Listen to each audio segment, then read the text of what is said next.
परेशानी है आपको? सिकंदर लोधी ने कारण बता दिया। तो परमात्मा ने कहा कि कहो इसको कह दे शेख तकी को कोई मुर्दा लावे। और करते हैं अर्ध भगवान से थोड़ा छुपा के रखते थे दाता अपने को। सिकंदर लोधी को तो पता था, कह दिया सो कह दिया। सिकंदर लोधी ने कहा कि शेख तकी पीर जी कोई मुर्दा ले आओ। फिर कबीर जी कह रहे हैं वो कर देंगे, जिंदा लाओ कोई मुर्दा। तो वो कहता मैं कहाँ से लाऊं मुर्दा, कभी आएगा जब देखेंगे, कभी होगा जब देखेंगे। अब परमात्मा ने सोचा कि ये टेंशन काफी देर रहेगा। सिकंदर इतने में क्या हुआ, लीला मालिक की सौसल सीधर मैं करूं अपने जन के काज। इतने में एक कमाल तो बाद में नाम रखा, एक 12-13 वर्ष के बच्चे की मृत्यु होगी। और कुछ ऐसे कुल हैं, ऐसे कबीले हैं, वो न तो जमीन में दफनाते हैं न सभा करते हैं अग्नि में, और वो जल प्रवाह कर देते हैं अपना। उनका अंतिम संस्कार ही ऐसा है कि इसके शव को मछलियां जीव जंतु खाएंगे, दुआ देंगे। इसलिए मिट्टी तो ये बन ही चुकी है, उसको जल प्रवाह कर देते हैं। एक सुंदर फ्लोटिंग सा एक बेड़ा बनाते हैं, घास फूस का जो तैरता रहता है कुछ देर तक, फ्लोटिंग सा, उस पर लिटा देते और उसको जल प्रवाह कर देते। तो वो बहता हुआ आ रहा था, तो सबको पता चला कि मुर्दा आ गया, मुर्दा आ गया। दरिया के किनारे खड़े थे, सभी इत्तेफाक से वहीं खड़े हुए थे। सिकंदर लोधी, कबीर जी और हजारों की संख्या में सैनिक, अंगरक्षक, रसोइये, अन्य नौकर। तो परमात्मा ने कहा कि ले शेख तकी आ गया मुर्दा, पहले तू ट्राई कर ले, कदे बाद में नंबर बनावे, अगमा भी कर देता। तो सब ने कहा ठीक है शेख तकी जी, दो पहलवानों की जब पहचान होगी, जब दोनों कुश्ती करें, आप भी करो अपनी ट्राई। तो लगा फू फू करने। वो मुर्दा चला गया 2 फरलांग 600-700 गज आगे को 800 फुट आगे नीचे, यानी जिधर से पानी बहकर जा रहा था डाउन स्ट्रीम में चला गया। तब वो कहने लगा शेख तकी कि ये तो बहाना चाहता था, अपने से बला टाड़ने के लिए कबीर तो बहाना चाहता था। मुर्दे कभी जीवित हुआ करते हैं, वो तो कयामत के समय जीवित करेगा अल्लाह। तब परमात्मा ने कहा, ऐसे संकेत किया दाता ने, जो बहता हुआ जा रहा था ना डाउन स्ट्रीम में, तो ऐसे मालिक ने ऐसे संकेत कर दिया। वो मुर्दा जो बहता हुआ जा रहा था डाउन स्ट्रीम में, अप स्ट्रीम में चल पड़ा, जिधर से पानी बहकर आ रहा था। जैसे इंजन वाली नौका चलती है अपोजिट साइड में, और वहां आकर के जहां भगवान खड़े थे वहां खड़ा हो गया। नीचे से जल बह रहा है और वो सब ऐसे ऊपर तैर रहा है। तब परमात्मा ने कहा कि हे आत्मा, जहां भी है कबीर हुक्म से इस शव में प्रवेश कर और बाहर आ जा। इतना ही कहा था कि ऐसे ऐसे सारा शरीर कंपन हुई उस बच्चे में, और एकदम बैठा हुआ वो ऐसे खड़ा हो गया जल के अंदर, घुटनों पानी में, एकदम बाहर आया, आके प्रणाम किया, दंडोत प्रणाम किया परम पिता को। बोलो सतगुरुदेव।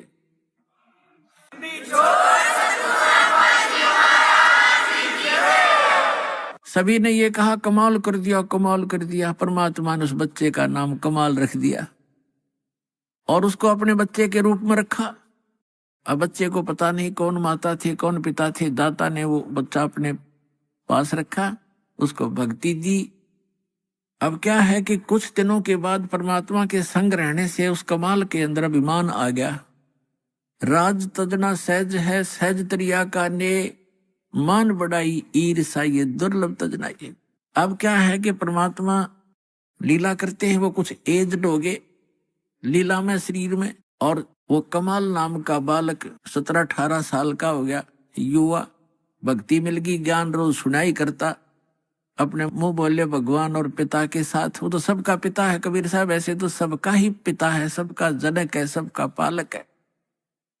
अब ये गलती हो जाती है हमारे से, 4 बातें सीख कर, जो ज्ञान सुनकर हम स्वयं वक्ता बनकर प्रभुता के पात्र बनना चाहते हैं, ये जीव की सबसे बड़ी भूल और दुर्भाग्य होता है।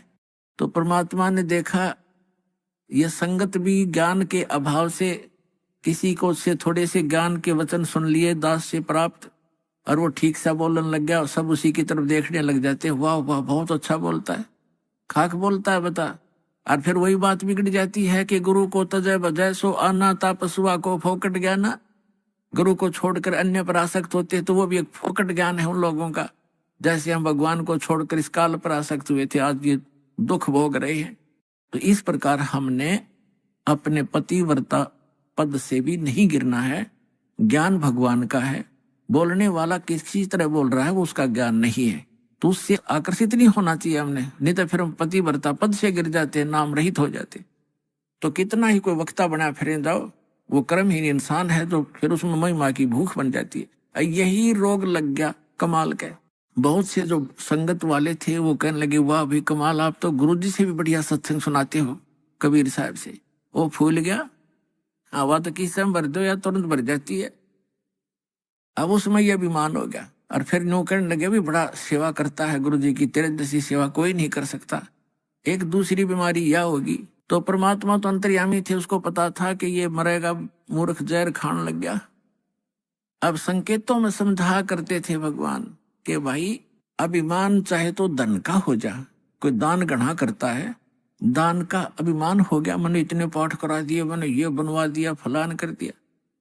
और चाहे कोई नू देखे बड़ा माड़ा फेरा, सारा दिन मंत्र करता रहता, दूसरे उससे प्रभावित होंगे, उसकी प्रशंसा करने लग जाएंगे, वह भी भूल है आपकी, क्योंकि आपकी यह भी कमजोरी है।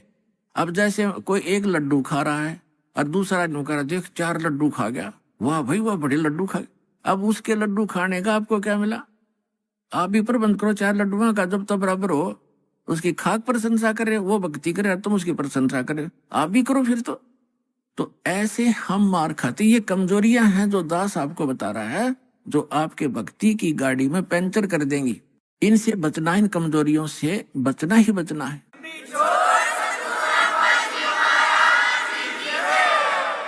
एक वृद्ध व्यक्ति था, डॉक्टर के पास गया और डॉक्टर ने देखा अस्थि पिंजर सा शेष है वृद्ध, तो वो कहने लगा, डॉक्टर जी मेरे पिंडलियों में दर्द रहता है।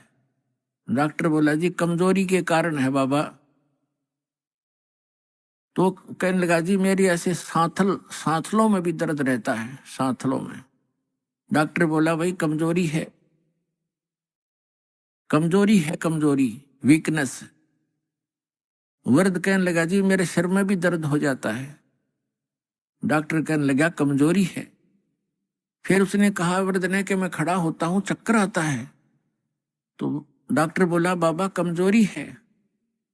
अब वृद्ध ने गुस्सा आ गया, ने बोला, तू डॉक्टर है गम चक्कर, एक के बाद जाने कमजोरी है कि मैं और भी बताओगा। तो डॉक्टर बोला, यह भी कमजोरी के कारण है, आपने गुस्सा जो है ये भी कमजोरी के लक्षण है। ये गुस्सा भी कमजोर आदमी को ही ज्यादा आता है। तो पुण्यात्माओं, जो दास आपको बता रहा है ये भी कमजोरियां हैं, इनमें से कोई से भी हो वह भी कमजोरी ही है, वीकनेस आपको यानी भक्ति मार्ग में बाधक है।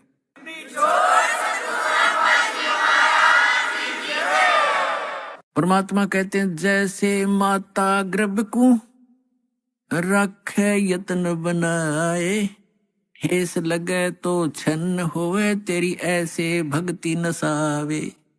जैसे किसी बेटी को, बहन को, माई को गर्भ रहता है तो उसको वो जानती है, उस गर्भ को प्रफुल्लित करने के लिए वो कितनी सावधानी बरतती है। किसी बहन को 2-4 वर्ष के शादी के उपरांत जब गर्भ रहता है, अब उसको पता है वो कितनी चिंतित रहती है।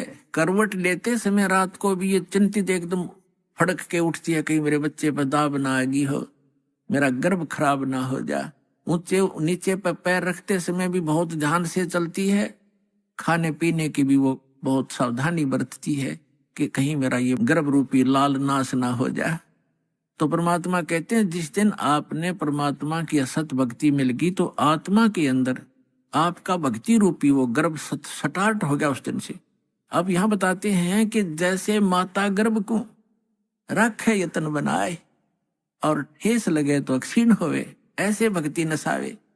तो ऐसे ये ठेस नहीं लगने देनी चाहिए भक्ति रूपी गर्भ के। ये मोक्ष रूपी लाल बनाने के लिए बहुत सावधानी बरतनी पड़ेगी। आप उस कमाल के मन में दोष आ गया। परमात्मा बार बार कहा करते, सत्संग में सबको सामूहिक ज्ञान दिया जाता है, प्रत्येक व्यक्ति को नहीं बताया जाता। और जैसे औषधि, गोलियां, दवाई, जड़ी या इंजेक्शन के माध्यम से एक ही स्थान पर लगाई जाती हैं, वो जहां दर्द होता है, जहां पीड़ा होती है, वो औषधि वहां काम कर देती है।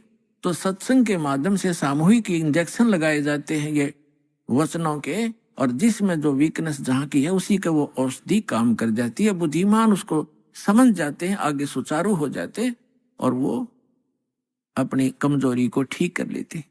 बुद्धिमान वही होते।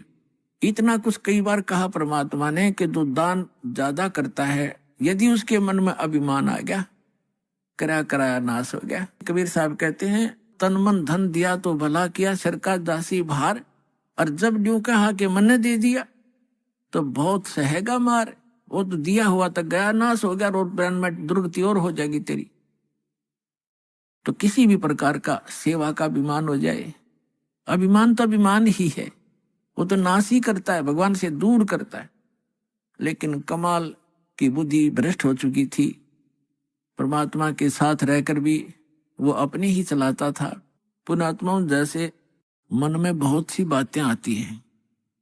एक बार धर्मदास जी ने कहा, हे भगवान, आप कहते हो कि श्री कृष्ण परमात्मा नहीं है, समर्थ नहीं है। श्री कृष्ण जी ने राजा मोर ध्वज के पुत्र तामर ध्वज को आरे से चिरवा के डेथ हो गई थी, 2 फाड़ हो गया था, और फिर वैसा ही बना दिया और जीवित कर दिया। तो कैसे माने कि इनमें ये भगवान नहीं है, सर्वशक्तिमान नहीं है। परमात्मा कबीर जी ने कहा कि मैंने ये कभी नहीं कहा कि ये स्वामी नहीं है, ये प्रभु नहीं है, इतना अवश्य कहा कि सर्वशक्तिमान नहीं। जैसे परिभाषा प्रभु की आपको बहुत बार बताई है, तहसीलदार भी साहब है, एसडीएम भी साहब है, डिप्टी कमिश्नर भी साहब है, जिसको कलेक्टर कहते हैं, डिप्टी कलेक्टर, और कमिश्नर भी साहब है, मंत्री भी साहब है, अपने सतर का साहब है, अपने उसका कुछ सीमा है उसके साहब की, उसकी शक्ति की। और मंत्री भी साहब है, मुख्यमंत्री भी साहब है, प्रधानमंत्री भी साहब है। लेकिन ये सभी साहब हैं, लेकिन कोई कहे कि डीसी समर्थ है, सर्वशक्तिमान है, सारे देश का कंट्रोलर है, तो वो गलत कह रहा है। अब जितना वो साहब है, जैसे कोई एक मंत्री को और प्रधानमंत्री बताता है राज्य के मंत्री को, तो वो उस प्रोसीजर से वो परिचित नहीं है। इसलिए एक मंत्री भी अपने सत्र का लाभ दे देता है, लेकिन जो प्रधानमंत्री लाभ देगा वो ना मुख्यमंत्री दे सकता। तो इसी प्रकार समर्थ जो प्रधानमंत्री है, परमात्मा ने पूछा कि जैसे आपके भगवान ने, श्री कृष्ण अर्थात विष्णु जी ने, मोर ध्वज के पुत्र तामर ध्वज को तो जीवित कर दिया, 2 फाड़ करवा के, 2 बीचों बीच कटवा के, और अपने सगे भाणजे अभिमन्यु को जीवित नहीं कर सका, जिसकी कति जरूरत थी, और वहां तो मतलब पंगा लिया जाके उसने क्यों नहीं कर सका। पांडवों का कुलनाश हुआ था, श्री कृष्ण रोए था, उसकी बहन रोए थी, 5 पांडव रोए थे, उसको क्यों नहीं जीवित कराया जो 18 वर्ष की आयु में मर गया था। यहाँ धर्मदास चुप हो गया। तब कहा, भगवान हम तो तुच्छ बुद्धि जीव हैं, हमारी बुद्धि का सतर तो इतना ही है बस, अब आप बताओ भगवान क्यों नहीं कर सका। तब परमात्मा ने बताया कि जब तक संस्कार जिसके हैं, अब उस ताम्र ध्वज की आयु शेष थी, और इस शरीर को एक आम सिद्ध पुरुष भी तोड़ कर काट कर फिर दोबारा जीवित कर सकता है। श्री कृष्ण तो उनसे कुछ 21 ही है, लेकिन आयु नहीं बढ़ा सकते ये भगवान। इसलिए अभिमन्यु की आयु 18 ही वर्ष की थी, उसी दिन मृत्यु होना था, उसके आगे शेष उसकी उम्र मनुष्य की नहीं थी। इस कारण से श्री कृष्ण उसको जीवित नहीं कर सके। तब धर्मदास को संतुष्टि हुई। तब परमात्मा ने कहा था कि समर्थ का शरणागहो रंगोरी हो, और कबू ना हो अकाज राम रंगोरी हो। अब यहां प्रसंग चल रहा है, इसी प्रकार जैसे अर्जुन को अभिमान हो गया था, उसके भ्रम को निवारण करने के लिए श्री कृष्ण उसको मोर ध्वज राजा के घर लेकर गया था। अर्जुन को अभिमान हो गया था कि भगवान मेरे जैसा आपका आज्ञाकारी कोई और नहीं हो सकता, ऐसा सेवक नहीं हो सकता। अब श्री कृष्ण ने सोचा, अब इसको मैं कहूंगा तो काली मानेगा, रोज इकट्ठा रहना, फिर ये बात बिगड़ेगी। तो उसने कुछ दिन के बाद कहा कि चल अर्जुन, मुझे एक आवश्यक कार्य है, और मोर ध्वज राजा अपने पुत्र को राज्याभिषेक कर रहा है, मुझे आमंत्रित किया है, आप भी चलोगे? अघोर जी, मैं तो आपका आज्ञाकारी शिष्य हूँ, क्योंकि पांडवों का श्री कृष्ण धार्मिक गुरु भी थे। अब वहां जाकर क्या देखा कि मोर ध्वज ताम्र ध्वज और उनकी एक पत्नी थी मोर ध्वज की। ये राज्याभिषेक करने के लिए अपने पुत्र को गद्दी पर बैठाकर स्वयं राज्य से संन्यास लेना चाहता था। उसने सब साधु संत महात्माओं को आमंत्रित किया हुआ था, बहुत बड़ा यज्ञ कर रहा था। तो उस यज्ञ के अंदर जो भी साधु संत जो खाने को मांगते हैं वो देना पड़ता है, नहीं तो उसकी यज्ञ खंडित मानी जाती थी। तो वहां जब जाकर बैठ गए साधु रूप बनाकर, दो संतर साथ में माया से शेर बना लिया श्री कृष्ण जी ने, और तीनों बाग में जाकर बैठ गए। राजा को संदेशा भिजवाया कि संत आए हैं। तो राजा के नौकरों ने कहा प्रभु भोजन का बताओ, भोजन पाओ। तो साधु रूप में श्री कृष्ण जी ने कहा कि राजा यहाँ आए, स्वयं आमंत्रित करे तब हम भोजन करेंगे। संदेशा पाकर राजा रानी और लड़का आरती की थाली लेकर आरती की और फिर प्रार्थना की भगवान भोजन की सुनाओ। तब श्री कृष्ण जी ने कहा कि पहले हमारे शेर का आहार कराओ, फिर हम पीछे भोजन खाते हैं। मोर ध्वज राजा ने कहा कि आज्ञा करो भगवान, अभी मंगवा देता हूं बकरे इनके लिए काट कर, इसके या वैसे सामने छोड़ देंगे, ये खा लेगा। नहीं, ये मांस खाता मनुष्य का, ये मनुष्य का मांस खाएगा। मोर ध्वज ने कहा जी जो आज्ञा आपकी। फिर कहा कि सुनो, कहीं किसी पल्लेदार न पकड़ लाओ, उसका मांस नहीं खाएगा, ये तुम्हारे घर के प्राणी का मांस खाएगा, तुम तीनों में से एक का। और उसकी विधि ऐसे है, उसको आरे से चीरना है, और चीरते समय आंखों में आंसू आ गए तो ये मांस शेर नहीं खाएगा, तुम्हारा यज्ञ खंड हो जाएगा। अब मोर ध्वज ने कहा कि जो आज्ञा भगवान आपकी। तो कहा कि ठीक है। जब मोर ध्वज ने कहा कि मैं फ्री हो चुका हूं, लड़का युवा हो गया है, बेटा तू राज संभालना, अपनी माँ की सेवा करना, और मेरा काम पूरा हुआ और मैं महात्मा के शेर का आहार बनूंगा। रानी ने कहा कि देखो बात सुनो, आप मेरे पति हो और पति भरता पत्नी से पहले पति की मृत्यु होना कलंक होता है, मैं आपसे पहले मरूंगी, आप मुझे आहार बनने दो। और उसने ये कह दिया था संत रूप में विराजमान श्री कृष्ण जी ने कि आज जो इस मेरे शेर का आहार बनेगा वो सीधा स्वर्ग जाएगा। तो उनकी होड़ लाएगी, कैसा बढ़िया दाव, शरीर तो ये जाना ही जाना है और आज दाव लगे। तो रानी ने सोचा कि राजा ला गया नंबर ही होता है, ये तो हाथों हाथ स्वर्ग मिल रहा है, इससे गोल्डन चांस क्या होगा हे भगवान। क्योंकि पहले संतों के वचनों पर विश्वास किया करते थे, ये तब नकली संतों ने खो दिया, अविश्वास हो गया जनता में। उस समय ये था कि जो संत बोलता है वो फाइनल होता है। इसलिए रानी ने पंजे गाड़ दिए, अग नहीं आप नहीं, मुझे काट दो, मुझे शेर का आहार कर दो। और मन में ये थी कि मुझे स्वर्ग मिलेगा, इससे बढ़िया चांस क्या होगा, और मैं क्या संभालूंगी। बालक ने बाप यहाँ रहेगा तो इसको राजकाज में गाइड करता रहेगा, बच्चा दुखी ना होगा। इसलिए अब तीसरा नंबर था उसका। ताम्रध्वज ने सोचा कि अभी बात बिगड़गी, पर प्रथम था स्वर्ग प्राप्ति और दूसरे मैंने माता पिता की सेवा क्या की है, इनको ये कट जाएंगे तो मेरा धर्म बिगड़ गया। इसलिए महात्मा से खड़े होकर कहा कि महात्मा जी इस दास को चीर दो, मुझे कटवा दो, मैं आपके शेर का आहार बनूंगा। माता पिता मैंने आपकी क्या सेवा की, मुझे पाप लगेगा। लास्ट में उन तीनों ने उस महात्मा को जो संत रूप में विराजमान श्री कृष्ण जी से कहा कि महात्मा जी आप ही फैसला कर दो हमारा, आप जिसको कहेंगे वही आपके हाजिर होगा। तो उसने क्या फैसला किया कि दोनों तुम पति पत्नी इस अपने पुत्र को आरे से चीरो, यहां से चीरना शुरू करना और नीचे तक 2 भाग कर दो। फाइनल फैसला हो गया, नो ऑब्जेक्शन। आरा ले आई, जैसे लकड़ी चीरने का होता, दोनों तरफ से पकड़ के ऐसे चीरते हैं। लड़का बैठा लिया नवा धोआ के, और ये कंडीशन थी कि आंखों में आंसू नहीं आने चाहिए। अब फिर जब वो चीरने लगे ना, बीचों बीच चीरना प्रारंभ कर दिया था, और चीरण में केक उठा लकड़ था, 5-4 मारे आर पार हो जाना था वो। तो उस समय श्री कृष्ण जी यानी महात्मा रूप में विराजमान ने कहा कि ऐसा करना, ये दायां जो हिस्सा है राइट साइड ही शेर खाएगा, बाएं को एक तरफ फेंक देना। अब लड़के की आंखों में आंसू आ गए, ताम्रध्वज की आंखों में आंसू आ गए, और माता पिता ने जल्दी में चीर दिया, ज्यादा देर नहीं देखा जाएगा लड़का। यूं कहते ही वो आधा हिस्सा 2 भाग हो गया था।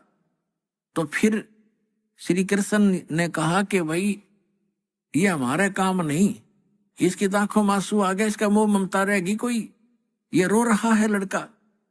तो उस अभी तड़फ रहे शरीर से आवाज आई कि हे अंतर्यामी, आप तो महात्मा हो, अंतर्यामी हो, मैं इसलिए नहीं रो रहा था कि मुझे कोई ममता है, मैं इसलिए रो रहा हूं कि मेरा कोई लेफ्ट साइड का इतना गंदा होगा, मैं इतना पापी हूं कि मेरा पूरा शरीर भी आपके काम नहीं आ सका, इसलिए रो रहा हूं। तब खुश हो गए वो संत और खड़ा होकर के उसको आशीर्वाद दे दिया। बच्चा नो का नो जीवित हो गया।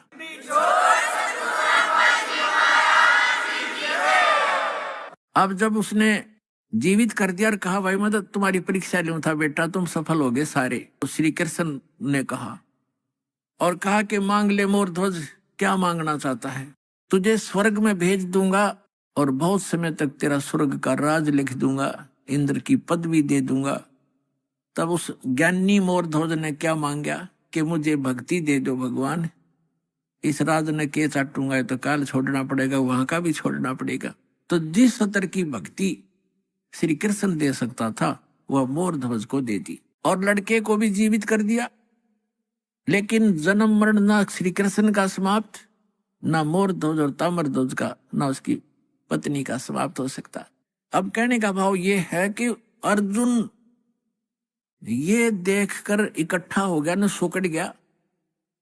जब श्री कृष्ण ने कहा कि अर्जुन आप डींग मारा करते कि मेरे जैसा कोई सेवक नहीं, तने सेवक तो देखे नहीं थे।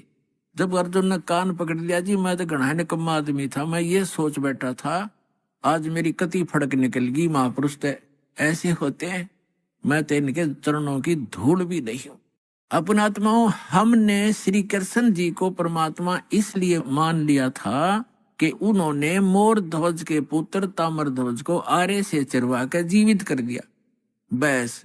और यहाँ परमात्मा ने फिर बताया कबीर जी ने कि वो अभिमन्यु को जीवित क्यों नहीं कर सके, वो तुम्हारे समर्थ भगवान। उसका कारण भी बताया कि ये समर्थ नहीं है।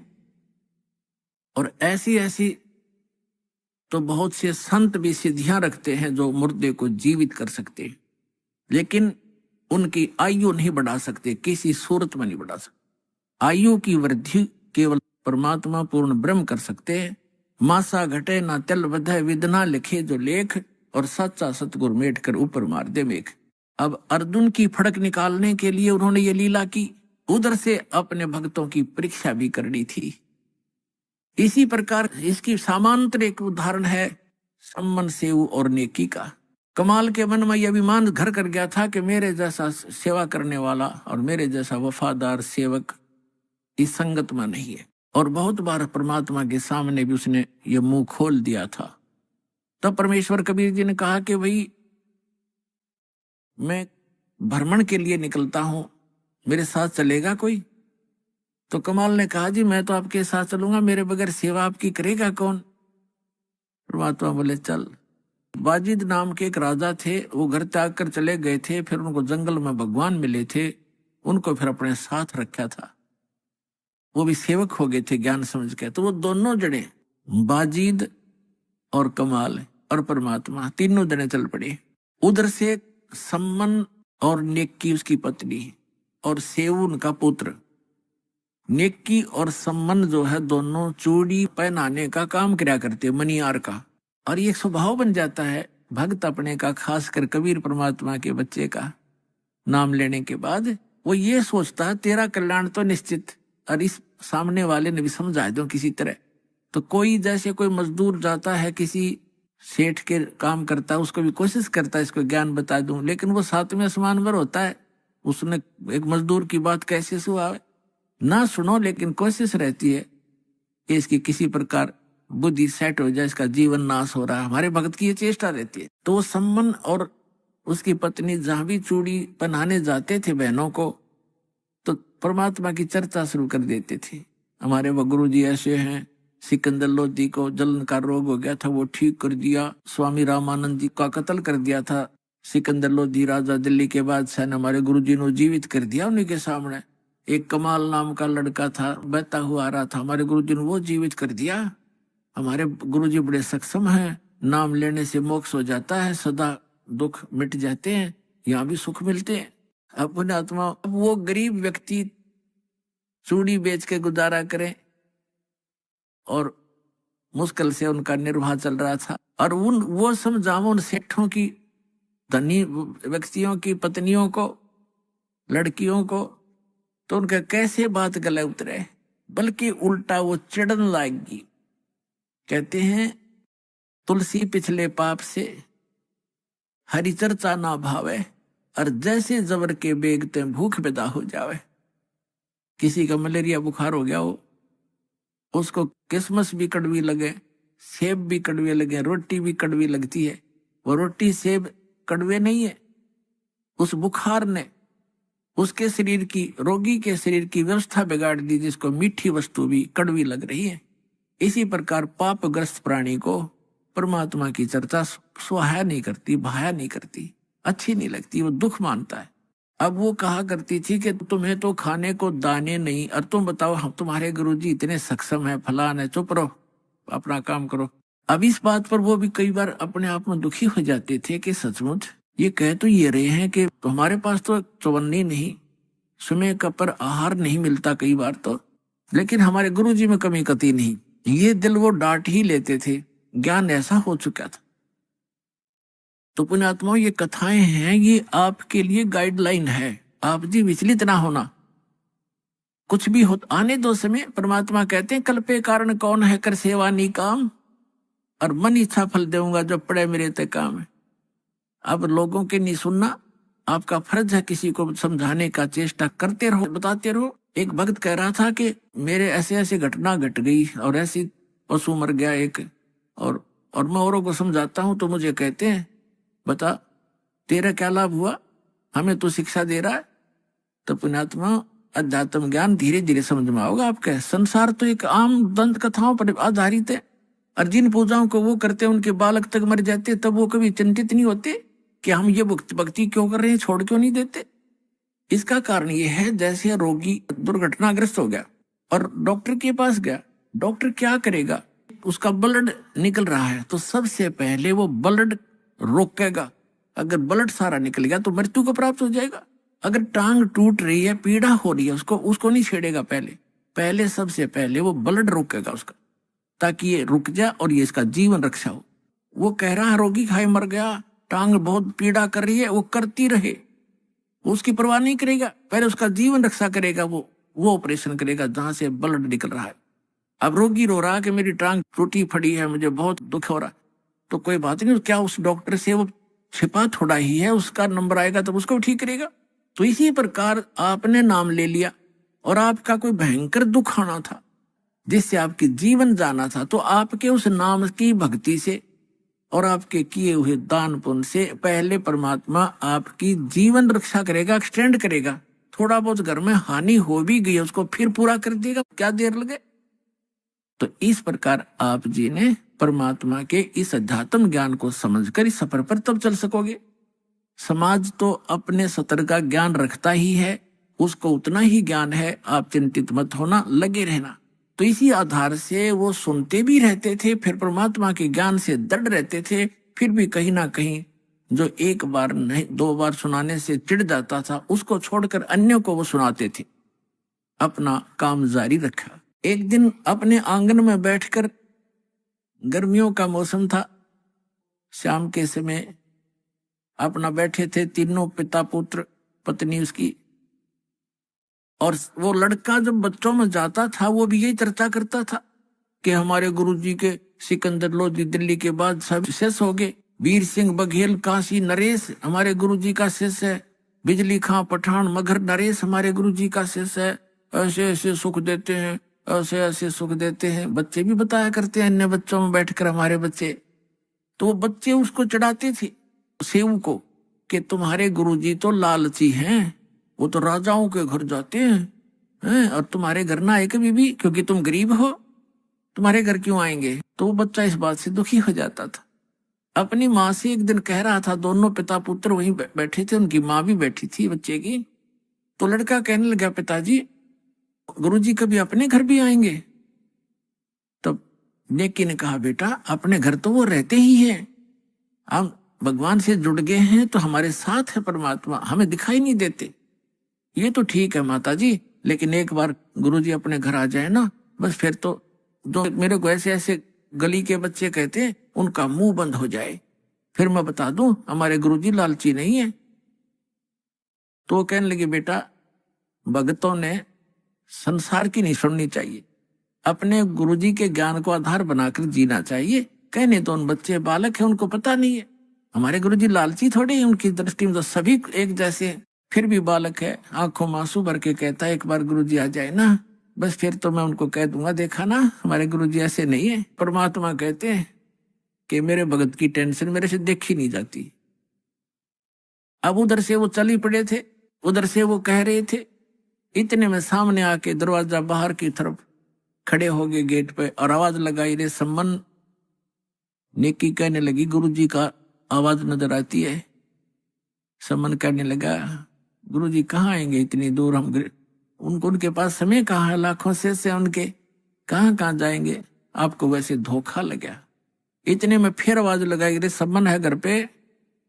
नेकी कहने लगी, आवाज तो गुरुजी की है। देखा बाहर के गेट के सामने झोपड़ी बाहर की एक वैसे बना रखी थी, कच्ची ईंट और थोड़ा सा गेट सा बना रखा था डंडों का लकड़ी का। तो देखा तीनों ने सचमुच भगवान खड़े हैं, 3 जने खड़े हैं, भाग्य आए नंगे पैरों और खड़े खड़े देख रहे हैं, जैसे स्तब्ध हो गए हो। उनको विश्वास नहीं हो रहा हो कि हम क्या देख रहे हैं आज हमारे इस घर पे, गरीब के घर पे, और परमात्मा आगे। उनकी श्रद्धा थी नारी। तब कमाल ने कहा कि गुरुजी को ऐसे खड़ा रखोगे, अंदर भी ले चलोगे, बहुत दूर से चल कर आए हैं। तब वो एकदम सपना सा टूटा, चरणों में दंडोत प्रणाम किया और बैठा दिए झोपड़ी में, थोड़े जैसे भी कपड़े थे फटे पुराने बिछाकर। अब सम्मन गुरुजी के उन भक्तों के पास बैठ गया, चर्चा चलते रहे। फिर कुछ देर के बाद पूछा, भगवान खाने का सुनाओ, अभी खाओगे या कुछ ठहर के? तो परमात्मा ने कहा कि भाई भूख तो लगी है बच्चा, पैदल चल कर आए, भूख लगी है, व्यवस्था कर लो। सम्मन अपनी पत्नी के पास पीछे झोपड़ी में आया, बीच में आंगन था, पीछे रहने की एक झोपड़ी थी। उसमें आकर कहा कि भोजन बनाओ गुरुजी के लिए, संतों के लिए। नेकी ने कहा कि आज हमारे घर पर आटा 100 ग्राम भी आटा नहीं है। समन ने कहा कि ला तेरा ये चीर जो बहनें रखती हैं अलग से कपड़ा, वायल, चूंदड़ी, कहने लगी, ला तेरा ये चीर दे दे कपड़ा, इसको गिरवे रखाऊंगा और कुछ आटा ले आता हूं। तब उसने कहा नेकी ने कि मैं जहां मुझे मिलने की आशा थी उन घरों में मैं मांग आई, और ये मैंने प्रार्थना भी कर दी उनसे कि मेरा ये कपड़ा एक ही है, इसको रख लो, कुछ आटा उधारा दे दो, फिर अपना चीर ले जाऊंगी और आटा दे जाऊंगी। तो उन्होंने कहा कि ये फटा हुआ है एक स्थान से, इस कारण से किसी ने इसके बदले में आटा भी नहीं दिया। अब कलेजा पकड़ कर बैठ गया सम्मन, हे भगवान, पहली बार तो गुरुजी आए, मैं कैसा नीच हूं, कैसा दुर्भाग्य हूं। ज्ञान से पता ही उसको लग गया था कि जिसने पूर्व जन्म में जो दान नहीं कर रखा, दान करने वाले को ही धन मिला हुआ होता है। आज जो दान कर रहे हैं उनको आगे धन ही मिलता है। तो वो इस बात से बड़ा चिंतित था, मैं कितना नीच रहा हूं, पिछले जन्म में दान किया नहीं, अब दान योग्य मेरे पास कुछ है नहीं, पिछले जन्म का ऐसा कर्महीन इंसान रहा हूं मैं, आज मैं अपने गुरुजी को भोजन नहीं करा सकता, संतों भूखे जाएंगे मेरे द्वार से। आंखों में आंसू आ गए बुरी तरह। तब नेकी ने कहा कि आप ऐसा करो, चिंता मत करो, कोई यत्न बनाओ, आप रात्रि में चोरी कर लाना और गुरुजी से कह दो भगवान सुबह भोजन कराएंगे। अंतर्यामी सब जान जाते हैं। तो समन ने कहा कि सुबह कहां से लाएंगे, सुबह की कैसे कहूं? तो नेकी ने कहा कि रात्रि में चोरी कर लाओ तुम। अब उसी समय सेऊ कहने लगे, अब लड़का रोज सुना करता माता पिता के मुख से, बेटा भूखा रह जावे पर चोरी नहीं करनी चाहिए। चोरी करने वाला व्यक्ति कभी भी सक्सेस नहीं होता, उसका नाश होया करता है, महाअपराधी व्यक्ति होता है। तो सेऊ कहने लगा कि माता गुरुजी रोज सत्संग में सुनाते हैं चोरी नहीं करनी चाहिए, और आज मैं आपके मुख से सुन रहा हूं कि चोरी कर ले हम। इससे अच्छा तो हम मर जाएं, वो अच्छा है, भूखे मर जाएंगे, गुरुजी से हाथ जोड़ लेंगे। तब नेकी ने कहा, बेटा बात सुन पुत्र, तेरी बात बिल्कुल सही है, चोरी करने वाले का नाश होता ही होता है, विनाश होता है। लेकिन पुत्र, हमने इस नगरी में कुछ समय व्यतीत किया है और यहाँ का अन्न पानी हमने खा रखा है। ये बालक हैं नगरी वाले, जानबूझ कर आटा नहीं दे रहे, न 2 किलो आटा, कोई 3 किलो आटा दुभर होता है। इतने बड़े अरे सेठ हैं, ये सारे पैसे वाले हैं। लेकिन आज ये क्या कह रहे हैं कि तुम रोज डींग मारा करते, बड़ाई करते थे, हमारे गुरुजी ये कर देते, हमारे गुरुजी ये कर देते। आज तुम्हारे गुरुजी पे घर भरवा लो तुम। आज तुम मांगते क्यों फिरते हो? तुम्हारे घर भर देगा भगवान तुम्हारा। इस कारण से भी वो हमें कुछ भी सहयोग देने को तैयार नहीं बेटा। और जय परमात्मा यहाँ से निराहार चले गए, आग लग जाएगी इस नगरी में।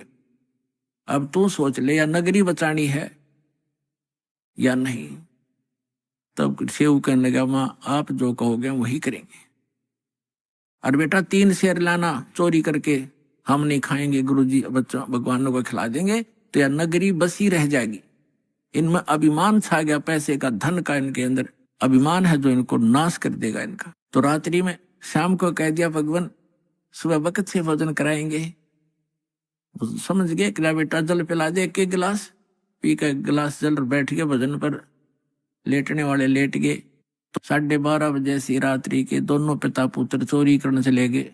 एक लाला जी के घर में पहले कच्ची ईंटों का मिट्टी के महल मकान होते थे, या छोटी ईंटें होती थी बिल्कुल छोटी छोटी। तो कच्ची ईंटों का वो मकान था, उसमें सुराग कर लिया, ऐसा अंदर प्रवेश कर जा, ऐसे घिसट के। तो सम्मन ने कहा कि बेटा तू बाहर रहना, मैं अंदर जाता हूं, और यदि लाला जी जाग जावे मैं आटा बांध के कपड़े में और बाहर फेंक दूंगा, तू लेके भाग जाना। तब सेऊ ने कहा, पिताजी अंदर मैं जाऊंगा, और यदि लाला जी सेठ उठ गए, जाग गए, तो मुझे पकड़ भी लेंगे, तो मैं बालक करके मुझे माफ कर देगा राजा। और नहीं, ये राजा चोरों को माफ नहीं करता, फांसी देता है। और पिताजी आप तो बड़े हो, आपको क्षमा नहीं करेगा। तब सम्मन ने कहा, बेटा अगर तेरे को फांसी दे दी तो मैं क्या करूंगा, जी कर, मेरा कहाँ ठिकाना होगा। तब सेव ने कहा, नहीं पिताजी ये मेरी अर्ज मानो, और मैं फिर भी बालक हूं, मुझे क्षमा हो जाएगी, मैं जाता हूं। यूं कहकर वो घुस गया। तब सम्मन ने कहा, बेटा 3 शेर से ज्यादा नहीं लाना।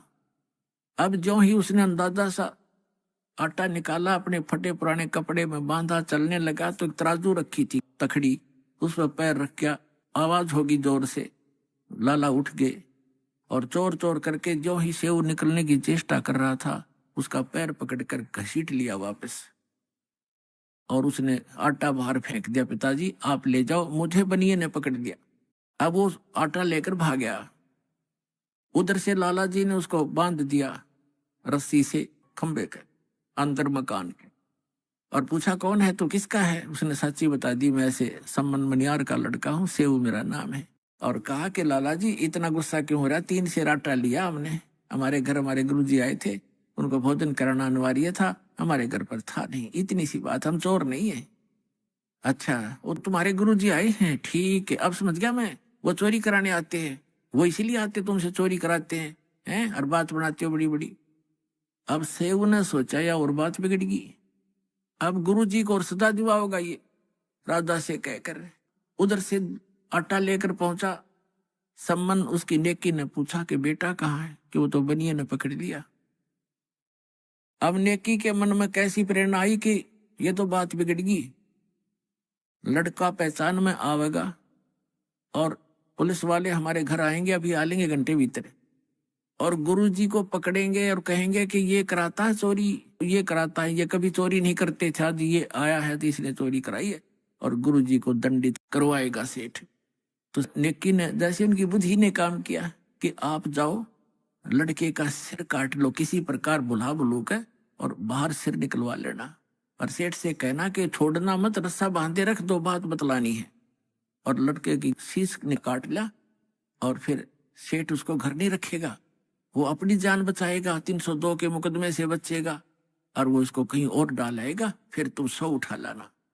अब लेके इतना बड़ा थुर्रा और चल पड़ा और जाके कहा कि सेऊ बेटा, 2 बात करनी, कल तो आप शायद मारे जाओगे बेटा, और हम 2 बात बताना चाहता हूं तेरे कान में। तो सेऊ ने कहा लाला जी से कि सेठ जी, मुझे कुछ 2 बात करनी मेरे पिताजी से, बाहर मेरा बाप खड़ा है, मुझे 2 बात कर लेने दे। वो कहने लगा नहीं नहीं, तू भागने की चेष्टा करता है कि नहीं, रस्सा ढीला कर दे पैर का, बांधे रख मजबूती से, इतना मैं शीश निकाल कर बात कर रहा हूँ। अब सेठ ने सोचा कि ज्यादा चोरी तो कुछ की नहीं है, थोड़ा सा ढीला कर दिया, रस्सा थाम के बांधे रखा। तो संबंध था बाप का हाथ नहीं चला बेटे का सिर काटने, पीछे को हाथ करके, और ऐसे स्तब्ध हो गया, ना हाथ आगे हो, काटने की हिम्मत नहीं पड़ रही थी। तब सेऊ ने कहा पिताजी बात सुन, यदि आप मेरे पिता हो, मैं आपका अंश हूं, तो आज मेरी बात को मानना पड़ेगा, नहीं तो मैं आपका बेटा नहीं हूं, किसी गैर की संतान हूं। आज मेरा सिर काट दे पिताजी, ना गुरुजी का कोई ठिकाना नहीं है आज। इतनी बात सुनते ही समन ने एकदम मारी वो तलवार और लड़के की गर्दन काट के बालों से पकड़ कर लेकर चल पड़ा। अब सेठ को पता चला ये तो नाश हो गया, बात बिगड़ गई, ये 302 का मुकदमा 13 लगेगा। उसने उस लड़के को घसीट कर दूर बनी में जाकर, एक पजावा था, पजावा जैसे बदानी भट्ठे होते, उनके खड्डों में गिराया, और जो सुराख बनाया था उसको बना के वैसा ही लीप लाप कर रेत रात मार के ऐसा कर दिया जैसे कुछ हुआ नहीं यहाँ पर। अब नेकी ने कहा कि अब ऐसे कर, इस सिर को रख दे यहाँ अलमारी के अंदर छुपा के, और वापस जाओ, लड़के के चिन्ह पाओगे, घसीटा हुआ लेकर जाएगा सेठ, कहीं डाल के आया होगा, वहां से भी उठा लाओ, क्योंकि मर्डर कहीं पता लग गया तो फिर सारा बात फैल जाएगी और पहचान होगी। अब कुछ देर आया, फिर वापस गया, इसमें काफी घंटा सारा लग गया। इतने में सेठ अपना उसको डाल के सारा काम करके आराम से बैठ गया। वहां जाकर देखा जहां उसके निशान जा रहे थे घसीट के, उन चिन्हों के साथ साथ जाकर बच्चे को उठा कर लाके और अंदर के कोठे में डालकर कपड़े बोरी बारी से ढक दिया कि गुरुजी चले जाएंगे, उसके बाद बच्चे का अंतिम संस्कार कर देंगे। अब उधर से भोजन बढ़ाया, लड़का कटा पड़ा है, इकलौता पुत्र की गर्दन कटी पड़ी है, वो कत्ल हुआ पड़ा है, और माँ रोटी बना रही है गुरुजी के लिए। भोजन बना के और कहा संबंध से कि बुलाओ महात्मा जी को, गुरुजी को जल्दी भोजन करा देंगे, फिर ये प्रस्थान कर जाएंगे वक्त से। सुबह 5 बजे भोजन करा दिया, 4:30 बजे बना दिया। परमात्मा उठे, उनके 3 पात्रों में, 3 दोनों में भोजन डाल दिया, सारा जितना बना रखा था। परमात्मा ने कहा भाई ऐसे करो, इसको 6 दोनों में डालो, 3 तुम हो 3 हम हैं। तब समन ने कहा महाराज जी हम तो फिर खा लेंगे, आप खाओ। नहीं, परमात्मा बोले प्रसाद बनाएंगे भाई प्रेम, और सब खाओगे, बैठ जाओ। अब वो दोनों बैठ गए, उन्हें 5 पात्रों में कर दिया उसको। परमात्मा ने कहा 6 में कर भाई। अब वो 6 में कर दिया, 5 बैठ गए खाने के लिए अपने अपने सामने रख के, और यूं नहीं बताना चाहते कि लड़का ऐसे हो गया। अब वो ये सोच रहे थे गुरुजी पूछेंगे तो बतावांगे, हम जिक्र भी नहीं करना चाहते, और पूछेंगे तो कह देंगे जी कहीं खेलने चला गया होगा। वो तो अंतर्यामी थे, कहाँ पूछना था उन्होंने। तब कहा कि आओ सेऊ जीम लो, ये प्रसाद प्रेम, बेटा शीश कटते हैं चोरों के, प्रसादा को नितक सेम। कहते हैं सेऊ धड़ पे शीश चढ़ा, वो बैठा पंगत मां, और नई निशानी गर्दन कहियो ओ सेऊ ना।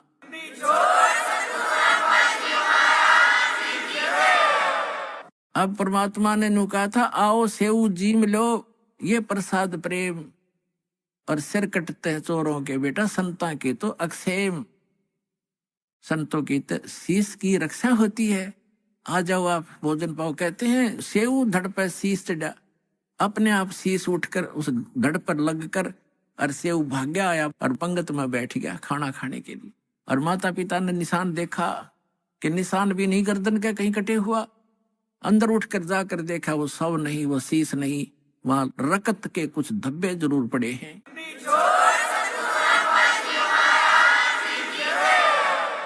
तो पुण्यात्माओं, यदि भगवान की ही आप तुलना करना चाहते हो, पहचान करना चाहते हो, श्री कृष्ण जी को आपने ताम्रध्वज के जीवित कर देने मात्र से उनको भगवान मान लिया, तो कबीर भगवान के ये लक्षण उसके समांतर समझना। जैसे कमाल था, उसका जीवन शेष नहीं था और परमात्मा ने उसकी एक्सटेंशन आयु कर दी।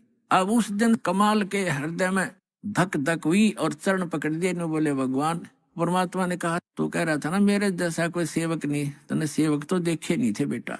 कमाल भी स्तब्ध हो गया, नु कहने लगा भगवान सचमुच मैं तो इनके चरणों की धूल भी नहीं था। तो बेटा एक से एक भक्त होते हैं, अभिमान नहीं करना चाहिए। उसकी फड़क निकाली। अब फिर क्या किया, परमात्मा ने कहा बेटा तेरा अब देखना ठाठ हो जाएंगे समन। कहते हैं सत ना छोड़े सूरमा, सत छोड़े पतदा, और सत के बांधे लक्ष्मी फिर मिलेगी। यार आपने अपनी तो क्रिया को छोड़ना नहीं चाहिए। जैसे वो मजाक करते थे, इसे तुम्हारे भगवान ने ये कर दे, लड़का जीवित किया और फिर सम्मन को इतना धन दे दिया परमात्मा ने, 1 नंबर का सेठ का है उसी जीवन में। तो परमात्मा कहते हैं कल्पे कारण कौन है, मन में ज्यादा कल्पना मत कर, फलाना यूं कह रहा था तुम्हारे कुछ नहीं हो रहा। आन दे समय कल्पे कारण कौन है, कर सेवा नी काम, और मन इच्छा फल देऊंगा जब पड़े मेरे ते काम। फिर परमात्मा कहते हैं धीरे धीरे रे मना धीरे सब कुछ हो, और माली सीते 100 गुणा समय आए फल हो। अब आपने आम का बीज बोया है, जैसे पौधा बोते हैं, सैकड़ों घड़े उसमें पानी की सिंचाई होती है, और उसको परिपक्व होने दो। परिपक्व होने के बाद फिर देखना कितना लदपद होगा फलों से। आप भी खा लोगे, पड़ोसी भी खा लेंगे, रिश्तेदार भी ले जाएंगे, तो भी खत्म नहीं होगा। तो ये भक्ति, यथार्थ भक्ति रूपी पौधा आज आपने लगाया है, इसको कुछ समय दो और फिर देखना कितने सुख देगा ये कबीर भगवान आपको।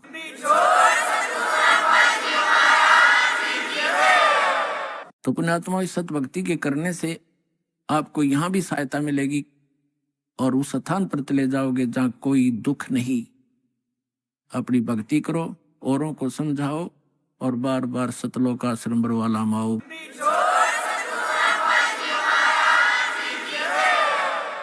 मात पिता मिल जाएंगे 184 माही, सतगुरु सेवा और बंदगी ये फेर मिलन की नहीं। हमारे परम पिता कबीर भगवान ने आकर के सुती आत्मा को जगाया है, जो काल की भांग पीकर नशे में अपना जीवन नाश कर रही थी। उसके लिए परमात्मा ने स्वयं आकर हमें ज्ञान दिया है कि जो आज आप इस परिवार के पोषण में और संपत्ति के संग्रह करने में अपना पूरा मनुष्य जीवन नाश कर जाते हो, मनुष्य जीवन का केवल इतना ही काम नहीं था। ये क्रियाएं जो आप करते हो पशु पक्षी भी यही करते हैं। फिर मानव शरीर के मिलने का उद्देश्य क्या था, आवश्यकता क्या थी, ये परमात्मा स्वयं आकर ज्ञान कराते और उस ज्ञान को आगे कुछ अज्ञान बना करके काल के दूत, काल के संत प्रेरणा तो करते रहते हैं, लेकिन उनके पास समाधान नहीं होता। जिसके पास समाधान नहीं है वो ज्ञान भी व्यर्थ है। जैसे किसी को कोई रोग है, किसी ने बता भी दिया कि आपको अमोक रोग है, औषधि है नहीं और है तो वो डुप्लीकेट है, तो वो ज्ञान भी वो समाधान भी वो दोनों व्यर्थ हैं, यूजलेस हैं। ठीक इसी प्रकार तत्व ज्ञान के अभाव से जो भक्ति भी करते थे, मनुष्य जीवन का उद्देश्य भी जो शब्द बता दिया करते थे, आत्म कल्याण ही मनुष्य जीवन का उद्देश्य है, लेकिन उनके पास समाधान नहीं था। तो परमात्मा ने आके समाधान भी बताया है और ये तत्व ज्ञान भी बताया है। क्या बताया है परमात्मा ने कि माता पिता मिल जाएंगे इस 184 माह। आइए अब हम उन श्रद्धालुओं के अनुभव जानते हैं जो जगत गुरु तत्वदर्शी संत रामपाल जी महाराज जी से दीक्षा प्राप्त कर चुके हैं तथा उनके द्वारा बताए गए भक्ति मार्ग पर चल रहे हैं। नमस्कार जी। नमस्कार सर। क्या नाम है जी आपका? लीलावती दासी। बहन जी आप कहाँ से हैं? भागलपुर जिला नौगछिया और बिहार से। संत रामपाल जी महाराज से नाम दीक्षा आपने कब ली? सर हम संत रामपाल जी महाराज से नाम दीक्षा 2015 11 अक्टूबर को लिए। बहन जी, संत रामपाल जी महाराज से नाम दीक्षा लेने से पहले आप क्या भक्ति साधनाएं करती थीं? संत रामपाल जी महाराज के शरण में आने से पहले सभी देवी देवता का पूजा करते थे हम, और बहुत से कष्ट में हम पड़ गए। देवी देवता को पूछते पूछते हम बहुत से कष्ट में पड़ गए। तब हमें कोई मतलब कि गोपाल दास मिला, बोला क्या चाची, हम आंटी लगते थे, बोला कि चाची तुम 5 साल से बीमार हो तो ये संत रामपाल जी से दीक्षा ले लो। तो हम बोले कि संत रामपाल जी से यदि दीक्षा ले लेंगे तो हम पूरी तरह से ठीक हो जाएंगे। तो वह भगत जी बोले, गोपाल दास बोले कि हाँ चाची तुम ठीक हो जाओगे। तो हम 2015 11 अक्टूबर को नाम दीक्षा ले लिए संत रामपाल जी महाराज से। संत रामपाल जी महाराज से नाम दीक्षा लेने के बाद क्या आपको लाभ भी मिले? संत रामपाल जी के शरण में आने के बाद हमको तो ये लाभ हुए, जो हम 5 साल से बीमार थे, हमारा जो है दिमाग जो माथा काम नहीं करता था, और कोई भी काम करते थे आदास मेरी चली जाती थी। 5 साल से दवाई खाते थे, जो भी पैसा हम कमाते थे डॉक्टर के पीछे लगाते थे, और दवाई जब मेरी खत्म होने लगती थी तो हम सोचने लगते थे अब तो मेरी 5 दिन की दवाई है, अब तो हम कैसे जिएंगे। हम तो फिर जितना बीमार पहले से थे फिर हम उतना बीमार हो जाते थे। फिर संत रामपाल जी महाराज के से दीक्षा लिए तब हम ठीक हुए। हमारा लड़का अनुज दास है, उसका जो है ना लीवर पूरी तरह से डैमेज हो चुकी थी, और भागलपुर में डॉक्टर से दिखाए और कई डॉक्टर से दिखाए, उन्होंने बोला कि ये यहाँ ठीक नहीं हो सकता, इसको पटना ले जाओ। जब हम पटना ले गए सर तो वहाँ भी आईसीयू में हमारे लड़के को भर्ती किए। डॉक्टर आए तो कुछ नहीं बोले, बोलते डॉक्टर क्या हुआ है, बोलता कि इसकी रिपोर्ट तो पॉजिटिव आ रही है, नेगेटिव तो आ नहीं रही, हम क्या बता सकते हैं। तो हम परमात्मा गुरु जी बंदी छोड़ संत रामपाल जी से अरदास लगाए। तो गुरु संत रामपाल जी महाराज ने बोले कि बेटा कोई चिंता करने की बात नहीं है। हमने सोचे क्या, अब परमात्मा गुरु जी संत रामपाल जी महाराज बोल दिए कि बेटा आप कोई चिंता करने की बात नहीं है। तो हमें याद आती है कि संत रामपाल जी तो अपने वचन में बोलते हैं कि जब वह हंसा धनी के हो जाए तो सब चिंता मिट जावे। तो हम तो उस बंदी छोड़ संत रामपाल जी के शरण में आ चुके थे। तब मेरा लड़का आईसीयू में जब भर्ती था, संत रामपाल जी महाराज आए और बोला अनुज दास तुम कैसे हो। हमारा लड़का बोला कि गुरुजी हम ठीक हैं। तो सर हम संत रामपाल जी महाराज बोलते बेटा तुम ठीक नहीं हो सकता, तुम ठीक नहीं हो, तुम कैसे बोल रही हो कि ठीक हो, तुमने तो 13 दिन से खाना नहीं खाया है और तुम कैसे बोल दिया कि तुम ठीक हो। अब बेटा तुम खाना भी खाओगे और खाना में तुम अपने मम्मी से खिचड़ी खाने के लिए मांगना। तब भगत जी मेरे लड़का 13 दिन से जब खाना नहीं खाए थे तो हमारे पास कुछ नहीं था, उस समय हम हॉस्पिटल में थे, कुछ नहीं था। तो हम बोले कि गुरुजी संत रामपाल जी महाराज बंदी छोड़ हमारे लड़का 13 दिन से खाना नहीं खाया है, गुरुजी आप ही दया करो कि मैं खिचड़ी कहीं से ला करके दे दो। आपने तो बता रखा हमारे लड़के को कि बेटा तुम खिचड़ी खाना। तो गुरुजी हम खिचड़ी अब कहाँ से लाए हैं, पटना में, हमें भीख मंगवा लो लेकिन खिचड़ी हमको दे दो। तो यही पूर्णिया जिला की कोई बहन जी थी, हम रो रहे थे, बोले बहन जी क्या हुआ है। हम बोले कि बहन जी हमारे लड़का 13 दिन से खाना नहीं खाया है, हमारे संत रामपाल जी आए आईसीयू में हमारे लड़के से मिले, उन्होंने बोला कि बेटा तुम खिचड़ी खाना, खिचड़ी खाने के लिए बता दिया गुरुजी हमारे पास कुछ नहीं है। तो वह बहन जी बोली कि तुम जितना चाहो ले जाओ, दाल चावल गैस सिलेंडर कुछ भी, तुम अपने लड़के को खिचड़ी बना करके दो। तो हमने उसी के दाल चावल सब लिए और अपने लड़कों को अनुज दास को खिचड़ी खिलाना चालू कर दिया। जब एक 13 दिन से खाना नहीं खाया था सर, तो उन्होंने दिन भर में कम से कम 20 बार 25 बार खाना शुरू कर दिया। और जाते जाते हॉस्पिटल से 3री मंजिल पर आईसीयू में वो भर्ती था, तो हमको जो है टाइफाइड का बुखार आना शुरू कर दिया। उस लड़के की वजह से नीचे ऊपर करते करते टाइफाइड बुखार आ गया। अब हमारा शरीर भी काम नहीं करने लगा। हम बोले पर गुरुजी आप किसी तरह से दया करो मालिक, अब हमारा भी तबीयत खराब हो चुका है। परमात्मा को फिर अरदास लगाए, परमात्मा बोला कि बेटा चिंता करने का कोई बात नहीं है, परमात्मा दया करती है, सब ठीक हो जाएगा। तो हमारे उसी समय आईसीयू से लड़का उठा और बाहर दौड़ना चालू कर दिया। उसी समय गुरु संत रामपाल जी महाराज आशीर्वाद दिए और मेरा लड़का उसी दिन से ठीक होना चालू कर दिया। गुरु सर जी आज हमारे लड़का वो हमारे साथ आया है, उसको दर्शन दिया हमारे लड़के को। डॉक्टर ने फिर बोला कि आपका लड़का तो ठीक होना चालू कर दिया, अब तुम घर जा सकती हो 8 दिन में। तो 8 दिन में मेरा लड़का आईसीयू में ठीक हो गया। सर मैं ये रिपोर्ट लाई हूँ लीवर का, जो पूरी तरह से लीवर जो डैमेज हो चुकी थी। संत रामपाल जी की कृपा से लीवर वो ठीक हो गया। और ये जो है सर एक ही दिन का इतना जो है ना लीवर बढ़ गया था डैमेज, एक दिन का ये रिपोर्ट है सर। ये फर्स्ट दिन का था पहले समय का, और ये फिर रिपोर्ट जो है दूसरे समय का है। ये रिपोर्ट में फिर इतना बढ़ गया लीवर, इसके बचने की तो कोई उम्मीद नहीं थी।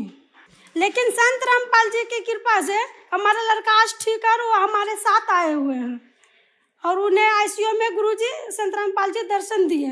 और तीसरा लाभ भगत जी ये हुआ कि हमारा पति जो है सीढ़ी से गिर गया था, ये माथा ये फ्रैक्चर हो चुका, इसमें नाक का हड्डी टूट चुका, नाक से ब्लड और मुंह से ब्लड जाने लगा। हम तो बोले परमात्मा हम तो गए, अब कहीं का नहीं रहे। और सब लोग कहने लगे कि ये संत रामपाल जी के शरण में आने के बाद भी ऐसे होने लगे। बोले कि ऐसा मत कहो हमारे गुरुजी को। तो फिर गुरुजी से हम प्रार्थना किए तो गुरुजी ने फिर यही बात बोलता है अरदास में कि बेटा चिंता करने की कोई बात नहीं है।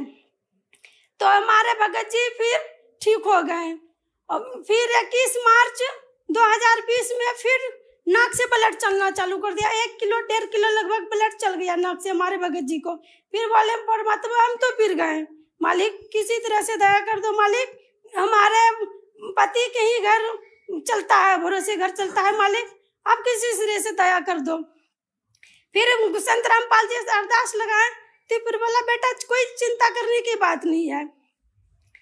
तो हम तो ये सोच लिए कि जब मालिक बोलता है चिंता करने की बात नहीं, फिर तो हम बेकार की चिंता कर रहे हैं। तो संत रामपाल जी महाराज आए फिर दया कर दिए। तो आज हमारे भगत जी ठीक है। और भगत जी हमें जो है 5 साल से जो हम बीमार थे तो भूत प्रेत कि हमें बाधाएं थी, आर्थिक स्थिति बहुत खराब थी और सब कुछ मतलब कि खराब ही खराब थी। और आज संत रामपाल जी जब से हम शरण में आए हैं तब से हमारा आर्थिक स्थिति और शारीरिक भी सब कुछ मेरा सब कुछ ठीक है, कोई कष्ट नहीं सर। आपने बताया कि संत रामपाल जी महाराज की शरण में आने के बाद आपको बहुत सारे लाभ मिले। तो जो दर्शक आज आपको टीवी पर देख रहे हैं और वो भी किसी न किसी बीमारी से ग्रस्त हैं और संत रामपाल जी महाराज से नाम दीक्षा लेना चाहते हैं तो कैसे ले सकते हैं? संत रामपाल जी के सत्संग आते हैं, उनके नीचे एक पीली पट्टी आती है, उस पर नंबर दिया गया रहता है, उससे कनेक्ट करके आप नाम दीक्षा प्राप्त कर सकते हैं निःशुल्क, कोई पैसा नहीं लगता है सर, वहाँ सब कुछ फ्री मिलता है। धन्यवाद जी। सत साहिब जी।